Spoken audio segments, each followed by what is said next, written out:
হাদিস নকল করলেন আল্লামা ইমাম শিহাবুদ্দিন ওয়াসসালানি মাওয়াহিবুল দুনিয়া তৃতীয় খণ্ডে হাবিব হাদিস নকল করলেন ইবনে সাআদ রাহমাতুল্লাহ আলাইহি তাবাকাতুল কুবরার মধ্যে একই হাদিস নকল করলেন ইমাম জগৎ বিখ্যাত ইমাম আবু বকর বাইহাকি রাহমাতুল্লাহ আলাইহি দালাইলুন নবুওয়াতের মধ্যে মারহাবা হাদিসে এসেছে এইভাবে আওহাল্লাহু ইলা ঈসা ইবনে মারইয়াম আল্লাহ তাআলা ঈসা নবীকে ওহী নাযিল করলেন ও নবী ঈসা আমিন বিমুহাম্মাদিন সাল্লাল্লাহু আলাইহি ওয়াসাল্লাম নবী ঈসা গো আমার বন্ধুর প্রতি ঈমান আনো আমার বন্ধুর প্রতি বায়াত গ্রহণ করো সুবহানাল্লাহ সুবহানাল্লাহ ঈসা নবী ডেকে বলেন আল্লাহ যদি আপনার বন্ধুর প্রতি ঈমান না আনি বায়াত না আনি তাহলে কি হবে আল্লাহ ডেকে বলে ঈসা রে তুমি নবী হওয়ার পরেও ঈমানদার না আল্লাহু আকবার ঈসা নবীকে আল্লাহ বলে তুমি নবী হওয়ার পরেও ঈমানদার না চিন্তা করা যায় ঈসা নবী এই কথা শোনার পর বলতে শুরু করলেন আমানতু বিমুহাম্মাদিন সাল্লাল্লাহু আলাইহি ওয়াসাল্লাম আল্লাহ গো আমি আপনার বন্ধুর প্রতি ঈমান এনেছি এবার কি আমি মুমিন হয়েছি ঈসা নবী প্রশ্ন করে আল্লাহ আপনার বন্ধু হাবিবের প্রতি আমি ঈমান এনেছি এবার কি আমি মুমিন হয়েছি আল্লাহ বলে না ঈসা নবী বলে আল্লাহ কি করা লাগবে আল্লাহ বলে ঈসা রে ও নবী ঈসা তুমি যেভাবে আমার বন্ধুর প্রতি ঈমান এনেছো তোমার উম্মতদেরকে জানিয়ে দাও তারাও যেন আমার হাবিবের প্রতি তেমনিভাবে ঈমান আনে সুবহানাল্লাহ ঈসা নবী বলেন আল্লাহ আমি জানিয়ে দিলাম এবার কি আমি মুমিন হয়েছি আল্লাহ বলে না এখন মুমিন হতে পারো না সুবহানাল্লাহ ঈসা নবী বলেন আল্লাহ আমার কি করা লাগবে আল্লাহ বলে ঈসা রে তুমি তোমার উম্মতদেরকে জানিয়ে দাও তুমি থাকা অবস্থায় বা তুমি চলে যাবার পর আমার বন্ধু যদি আবির্ভাব হয়ে যায় আমার বন্ধু যদি চলে আসে আমার বন্ধু নবুয়ত যদি প্রকাশ পেয়ে যায় তুমি ঈসার নবুয়তে থাকবে না তুমি আমার নবীর উম্মত হয়ে যাবে সুবহানাল্লাহ আর তুমি চলে যাবার পর আমার বন্ধু যদি আবির্ভাব হয় তোমার উম্মতরা যেন তুমি ঈসার নবুয়ত ক্যান্সেল করে দিয়ে আমার নবীর নবুয়ত অ্যাকসেপ্ট করে সুবহানাল্লাহ ঈসা নবী বলেন আল্লাহ এটা আমি জানিয়ে দিলাম সুবহানাল্লাহ আল্লাহ বলে ঈসা রে ও নবী ঈসা এবার বলে ঈসা নবী বলে আল্লাহ এবার কি আমি মুমিন হয়েছি আল্লাহ বলে হ্যাঁ ঈসা এবার তুমি মুমিন হয়েছো সুবহানাল্লাহ এবার তুমি পূর্ণ ঈমানদার হয়েছো ভাইরা আমার বন্ধুরা আমার আল্লাহ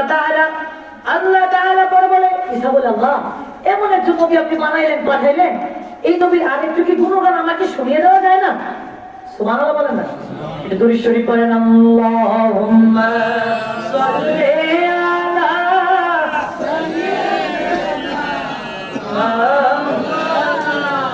মুহাম্মাদ ওয়া আলা আলি সাইয়্যিদিনা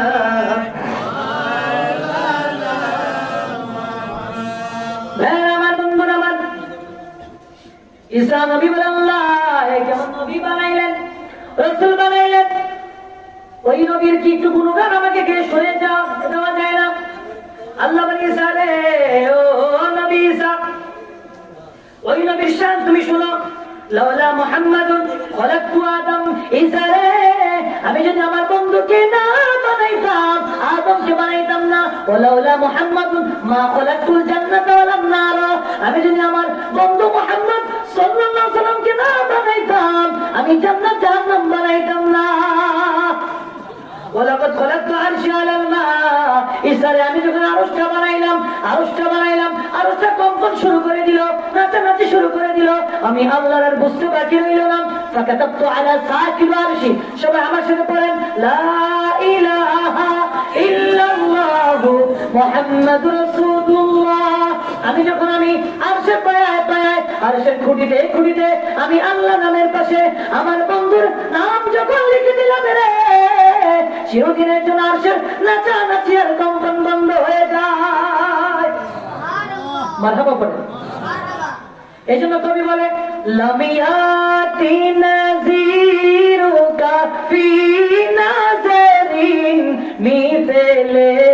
তোরা শুদে পায়ে দাজানা জগরাজ কোথায় তোরে সারে সু তুঝকো শাহে দু চারা না সবাই প্রাণ খুলে পড়েন ইয়া রাসূলুল্লাহ ইয়া হাবিবাল্লাহ ইয়া রাসূলুল্লাহ ইয়া হাবিবাল্লাহ। আমার অর্থ শুনেন, চোখে পড়েনি কে তোমারই মতো। নবীর মতো কেউ আছে নাকি? কে আছে? কবি নিজে বলতেছে, চোখে পড়েনি কে তোমারই মতো, তোমার উপমা বিশ্বে হয়নি সৃজন, গোটা বিশ্বের রাজমুকুট তোমার শিরে, রাজাধিরাজ ও গো তোমায় জানি। ইয়া রাসূলুল্লাহ ইয়া হাবিবাল্লাহ ইয়া রাসূলুল্লাহ ইয়া হাবিবাল্লাহ। বলেন না মারহাবা। তাহলে নবীর মতো দ্বিতীয় আর কেউ আছে নাকি? হানাফি, শাফিঈ, মালিকি, হাম্বলি যারা মাযহাব একমত, ওই দিন একদাল ইজমাউ আন্না শাতিমা রাসূল সাল্লাল্লাহু আলাইহি ওয়াসাল্লাম ইউকাফফার ওয়া ইউকতাল মুরতাদ্দা ওয়া লা তুকবালু তাওবাতুহু। যে ব্যক্তি আমার নবীর আরশচুম্বী সম্মান মর্যাদা নিয়ে কটূক্তি করে, তার একমাত্র শাস্তি হলো মৃত্যুদণ্ড। জোরে বলেন কি? তাকে মৃত্যুদণ্ড দিয়ে তার শরীর থেকে গর্দান আলাদা করে দিতে হবে। এটা চার মাযহাব। ইমাম হানাফি কি হানাফি কি শাফিঈ কি মালিকি কি হাম্বলি, চার মাযহাবের ইমাম একমত। সে তাওবা করলে তার তাওবাও কবুল হবে না, ওয়ালা তুকবালু তাওবাতুহু। সে তাওবা করলে তার তাওবাও কবুল হবে না, যে ব্যক্তি নবীর সামনে কটূক্তি করে।